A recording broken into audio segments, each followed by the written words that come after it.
Oh my god. We're done. Come on, we're going to the back seat. No. Adding a spicy pic of myself as my BS wallpaper to see his reaction. Where do you go?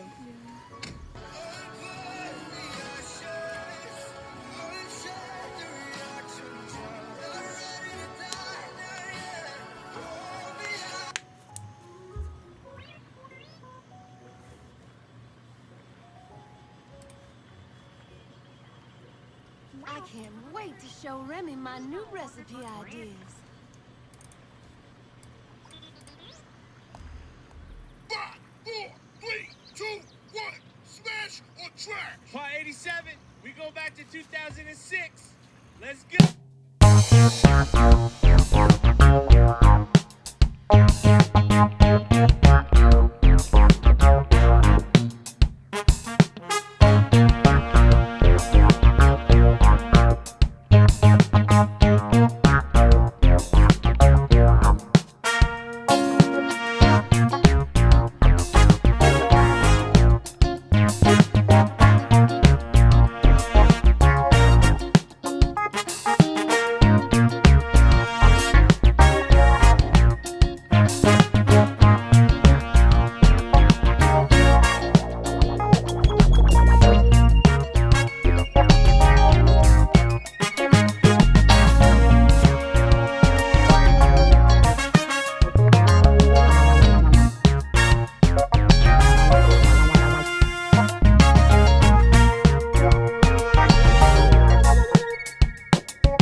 Hi.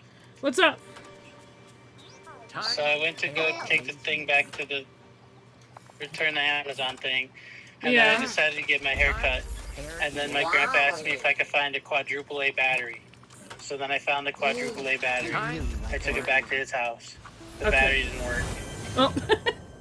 Okay. So I have to go return the battery. Okay. Because it's $12 for a battery. $12? Yeah. Yep.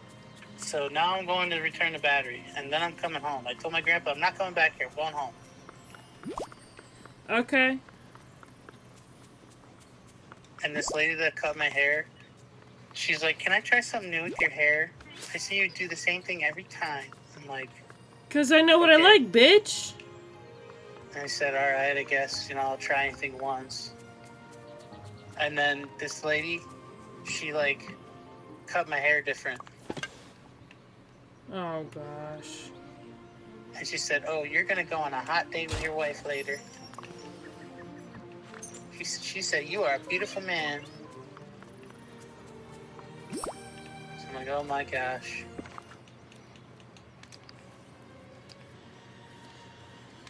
Anyway, I guess you'll be the ultimate judge on whether or not you like my new haircut.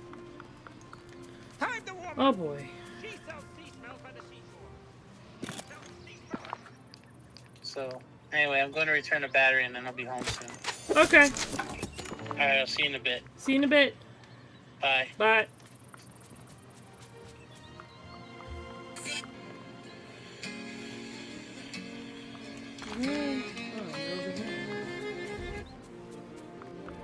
If I must marry, then let it be the ugliest, least eligible, most scandal-stained woman in the kingdom.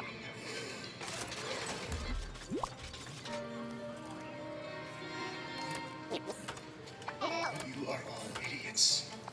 A whole fucking week, and you can't find a single woman. Dominic, Audrey's gone. You need to accept the truth. Shut.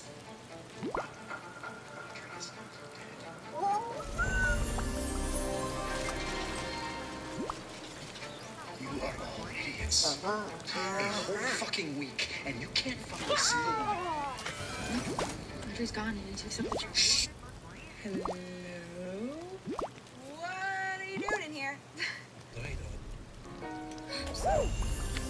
you're not doing anything on Halloween, I could sure use a date. Songs that were so catchy, you couldn't help but love them.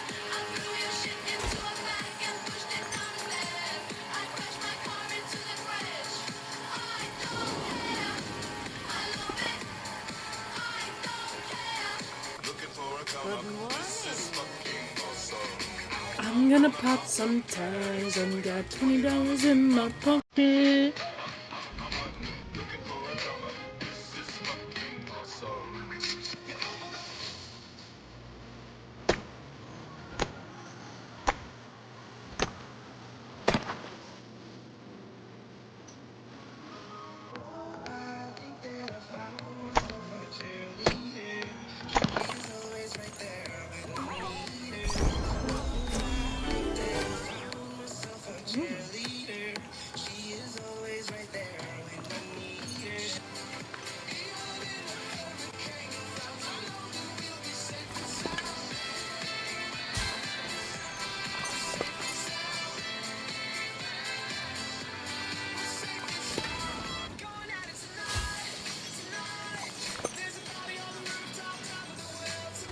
When I opened my eyes again, I had returned to the day the alliance was sealed through marriage with the foreign clan. I knew it in my bones. She had been reborn to me. On that enormous bed covered in thick animal hides.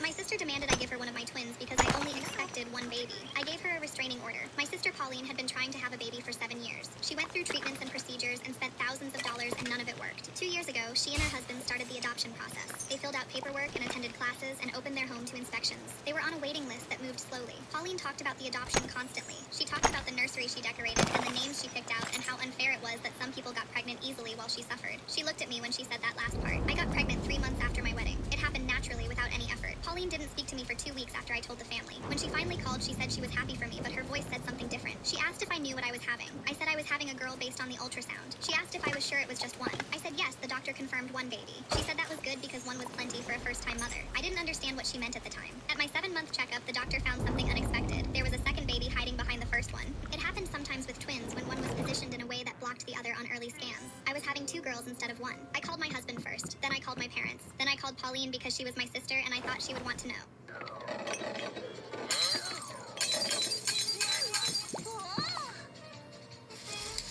She was quiet for a long time. Then she asked me a question I will never forget. She asked which one I was planning to keep. I thought I heard her wrong. I asked her to repeat herself. She said I was only expecting one baby, so clearly I only wanted one baby. She said the second one was a surprise I never planned for. She said it only made sense to give the extra baby to someone who actually wanted her. She said that someone should be her. I told her that wasn't how any of this worked. I told her both babies were mine and I was keeping both of them. She said I was being selfish. She said she had been waiting years for a baby and one had just fallen into my lap by accident. She said I didn't appreciate how lucky I was. She said if I really loved her as a sister, I would share my good fortune. She said all of this like she was asking to borrow a sweater. I hung up on her. Over the next 2 months, Pauline called me almost every day with new arguments. She said raising twins was expensive and I couldn't afford it. She said twins were exhausting and I would regret having both. She said the babies would have a better life if they were raised separately by parents who each wanted them fully. She said she had already picked a name for the one she was taking. She said she was going to call her Luna. I stopped answering her calls. I blocked her number. She started showing up at my house instead. She came with printed articles about the challenges of raising twins. She came with financial projections showing how much money I would save with only one child. She came with a list of reasons why splitting up twins was actually beneficial for their development. She said studies showed that twins raised apart developed stronger individual identities, and I don't know where she found these studies. I asked her to leave every time, and she refused to accept that my answer was no.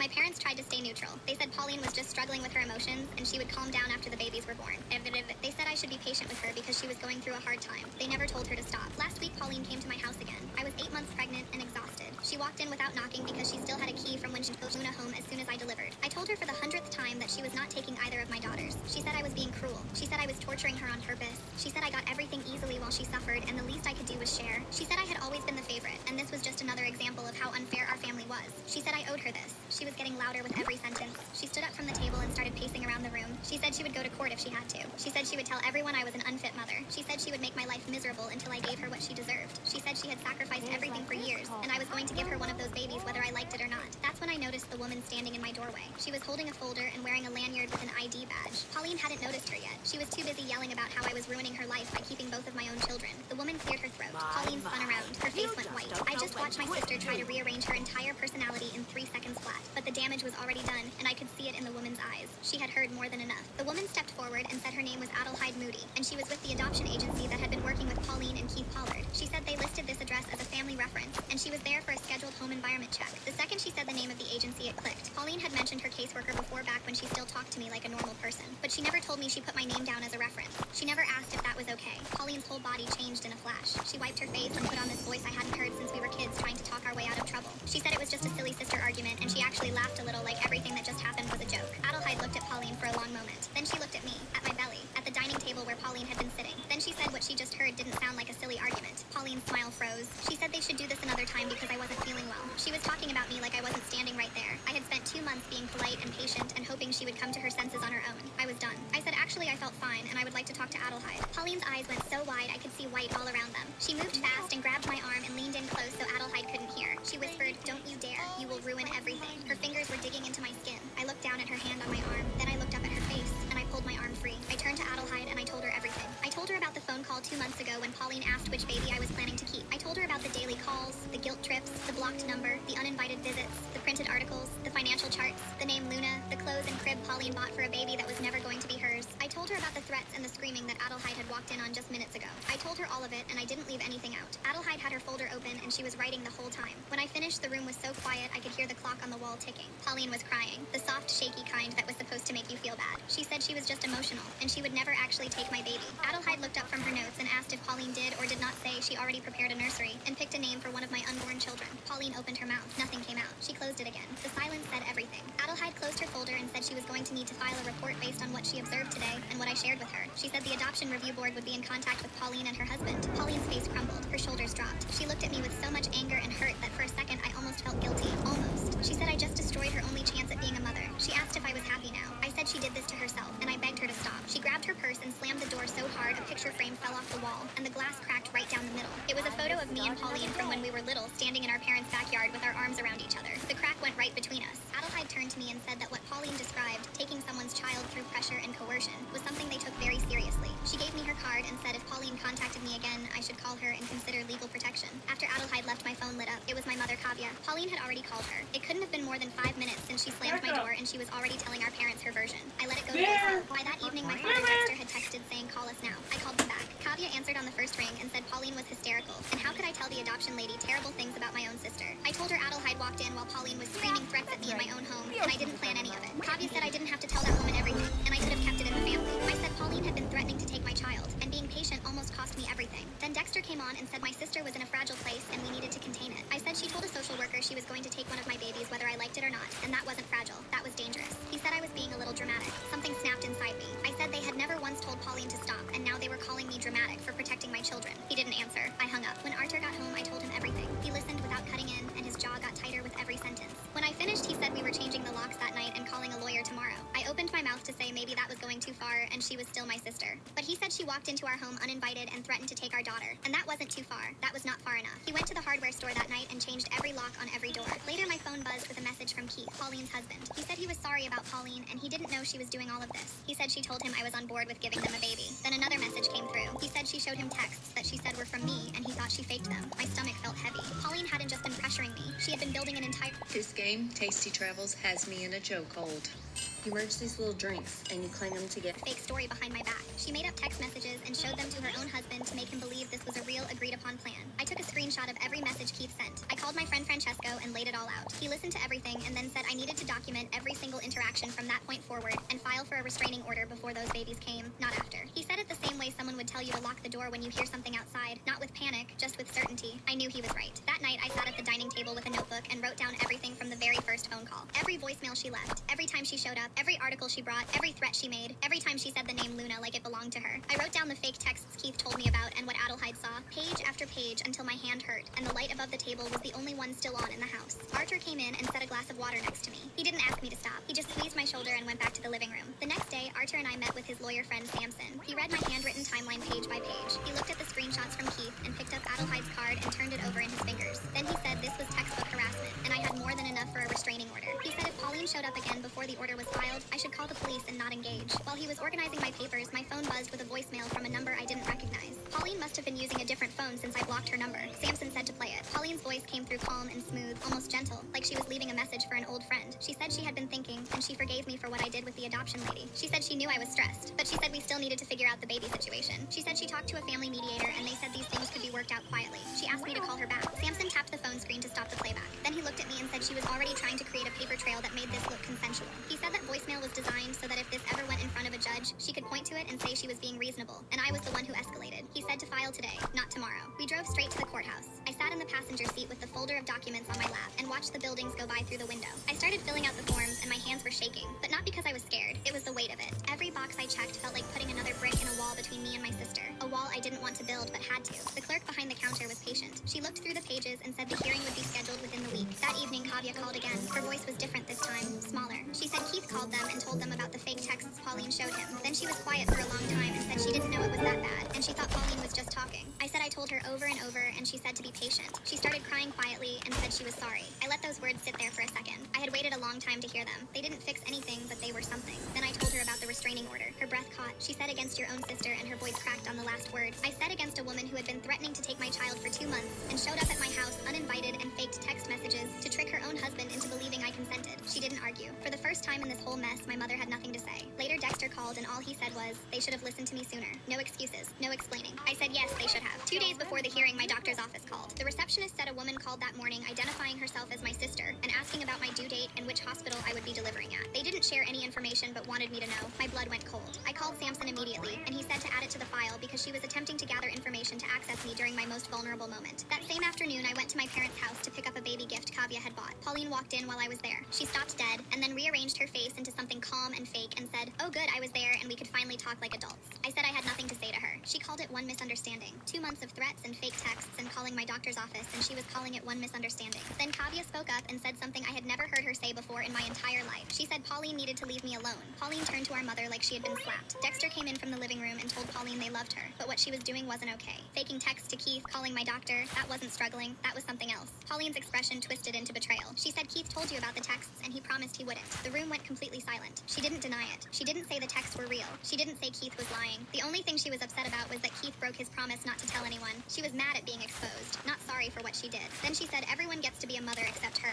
and when she finally tries to make something fair, she's the villain. She turned to me with something hard behind her tears and said those babies wouldn't even exist if the universe was fair. She said I got 2 by accident and she had earned 1. I picked up my bag and said I was leaving and she should not follow me. She grabbed my wrist, not soft, tight. She said I couldn't just walk away from this. Then the front door opened. Artur walked in. He had been waiting in the car and came to look for me when I was inside too long. His eyes went straight to Pauline's hand on my wrist, and his face changed all at once. He said, get your hand off my wife. His voice was low and flat and left no room for discussion. Pauline let go. She looked around the room at Kavya crying by the counter, and Dexter in the doorway with his mouth pressed into a thin line, and Artur who hadn't moved and wasn't going to. She looked at me, and I think for the first time she saw what everyone else was feeling. It wasn't anger. It was pity. Every person in that room was looking at her with pity, and she knew it. She said fine, and her voice cracked on the word. She said we all won, and she hoped we were proud of ourselves. She grabbed her purse and walked out and pulled the door shut with a quiet click that was somehow worse than the slam. Thursday morning, I walked into the courthouse not as the little sister who kept the peace, but as a mother who was done asking nicely. The courtroom was small, just a plain room with a few tables and a judge's bench at the front. Just me and Artur and Samson on one side, and an empty chair on the other, because Pauline didn't know this was happening. The judge read through the paperwork, then nodded at Samson. Samson stood and walked through the entire timeline. He described the daily calls, the blocked numbers, the uninvited visits, the key she used to let herself in. Then he played 2 voicemails. The first was the angry one where Pauline said she would make my life miserable until I gave her what she deserved. The second was the smooth, calculated one about the family mediator. Samson looked at the judge and said the first message was the real person,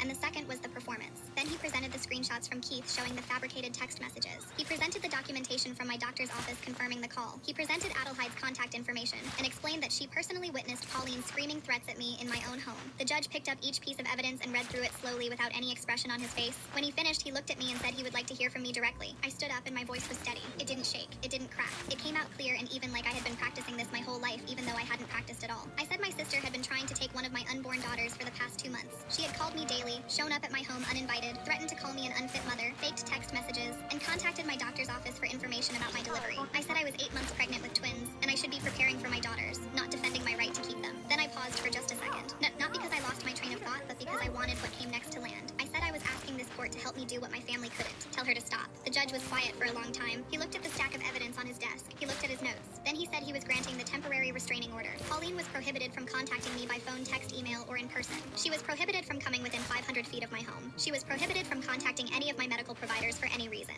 A full hearing would be scheduled where she could respond, but until then, the order was in effect immediately. We walked out of that courtroom and Samson shook our hands in the hallway and said he would be in touch about the full hearing. We stepped outside and the sunlight hit my face and I just stood there for a second. Artur asked how I felt. I thought about it because I wanted to give him an honest answer. I felt sad, just sad, because I lost my sister. And it didn't happen today in this courtroom. It didn't happen when I filed the forms or when Samson told me I had a case. I lost Pauline the moment she heard there were 2 babies, and her first thought wasn't congratulations, but which one are you giving me? Everything after that was just the long, slow proof of something that had already happened. He said, let's go home and finish setting up the nursery, and I said both cribs. As we pulled out of the lot, I noticed my phone sitting in the cup holder was quiet. No missed calls, no voicemails, no texts from blocked numbers or unknown numbers. It was silent for the first time in months. I left it that way. I've taken a liking to this one. The Phoenix clearly doesn't want me. Why not let her have him? I'll take the snake. The others thought I'd lost my mind. They pulled me aside. You're the strongest here. This black snake has a mixed bloodline. He's basically worthless. But I knew the truth about that Phoenix. He was no prize. In my past life, scene had played out exactly the same way. The Phoenix ignored me. I felt the sting of being rejected for the first time in my life. And instead of thinking clearly, I thought, he's so hard to get. I'm obsessed. As the Archmaster's student, I was supposed to be an example to the others. I told myself I had to tame the Phoenix, strengthen the Spirit Pact Academy. So I threw everything I had at him. Every student got a limited ration of elixirs, so I took assassin missions, hunting rogue creatures, the kind that had lost their minds and turned feral, to earn extra elixirs. I came back bleak. If you know 5 or more of these songs, you were raised right or grew up at an epic time. Here, that's the other half of the Okay. Yeah, that's fine. I did not want to risk any accidents in the house.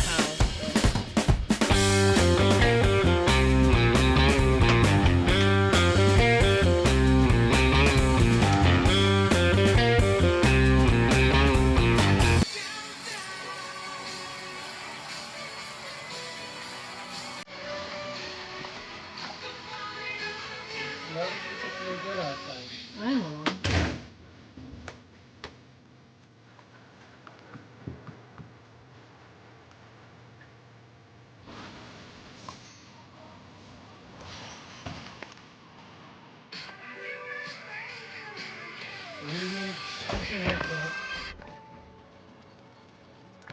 She put a line in my head. On one side. This side? Or this side? What's the other side? It looks like she didn't even do it evenly. What the fuck did she do to your head? You were better off shaving it. You might have to. It looks uneven.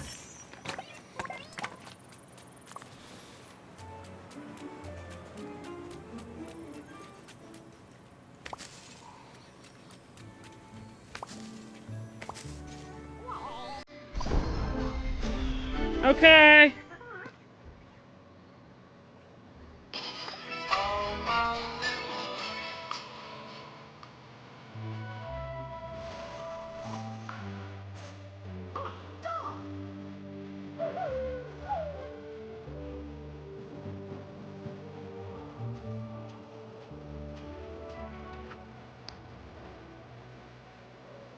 That's cool.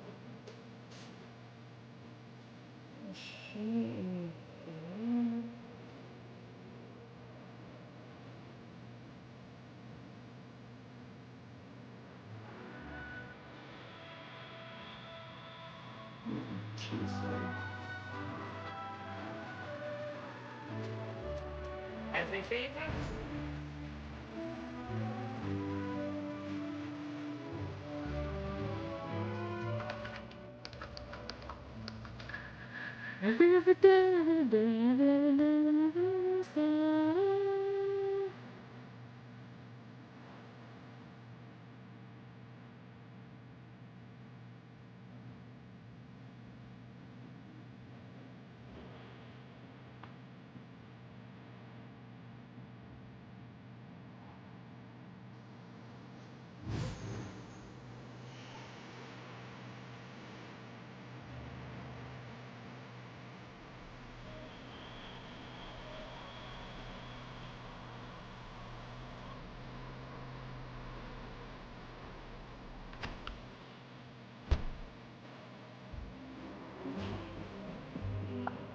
It's good to see you. Oh.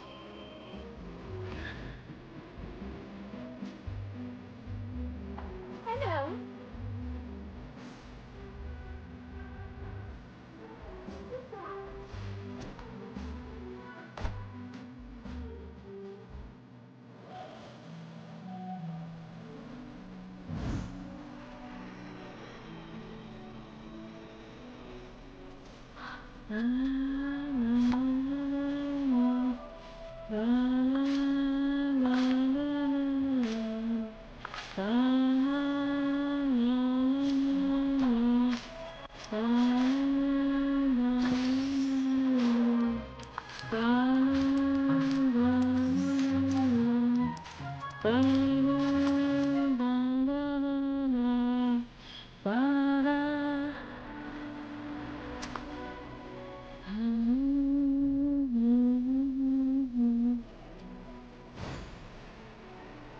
Good boy eating this food.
Pat, come on now.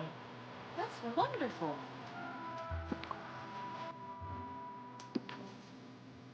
What? That's a clothes washer. You can't go in there. Oh, hello. You can't go in there. I know, you poor baby. I know, you're such a poor baby. Jeff. Is this about another adventure?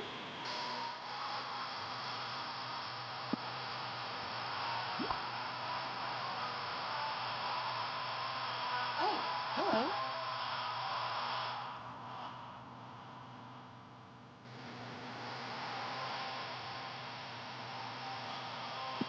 Bear, leave him alone. Sit.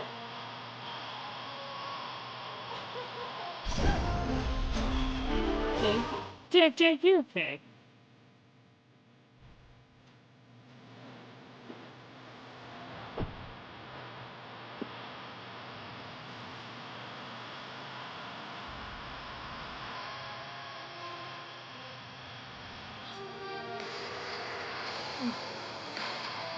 That's cool.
Interesting.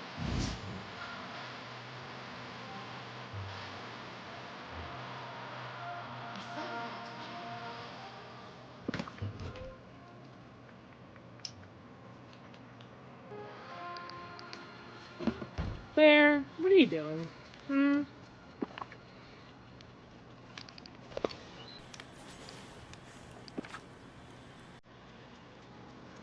As they say in France, quickly, drive and drive. For me.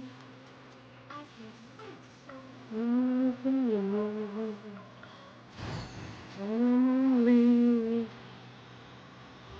you found the one. Yeah, one.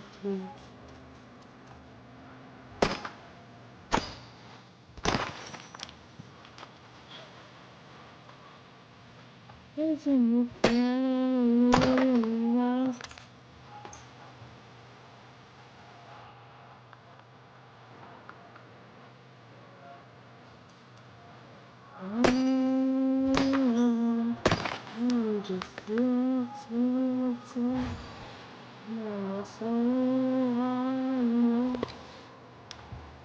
Lay down! Lay down!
This man is.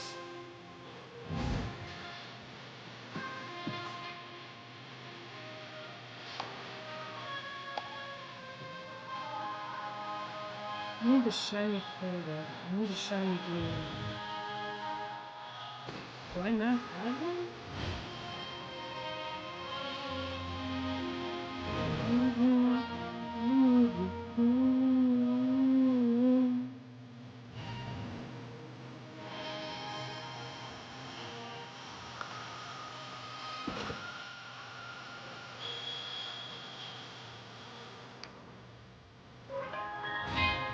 Dancing in the dark.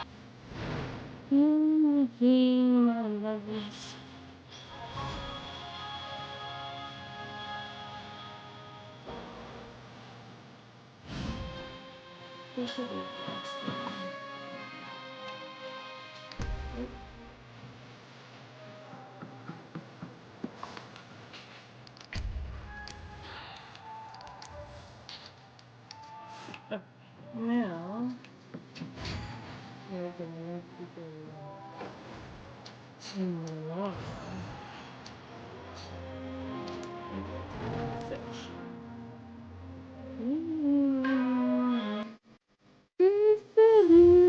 Yeah.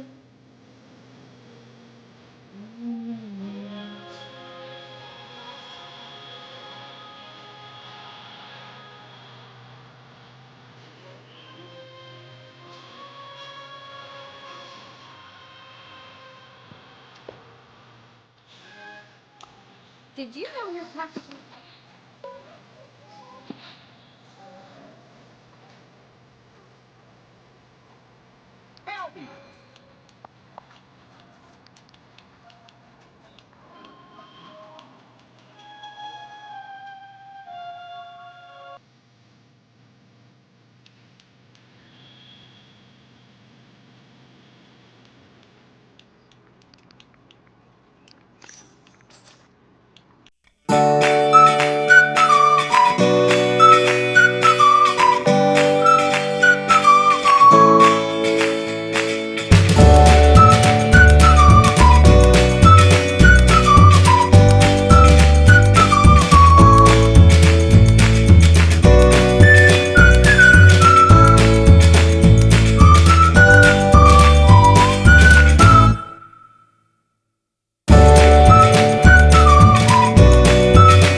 sitting back here listening to music.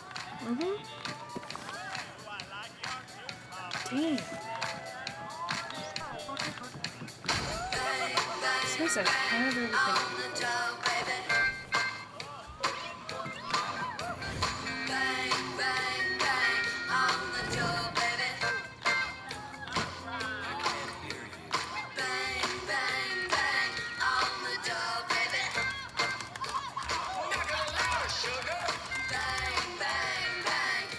Dog.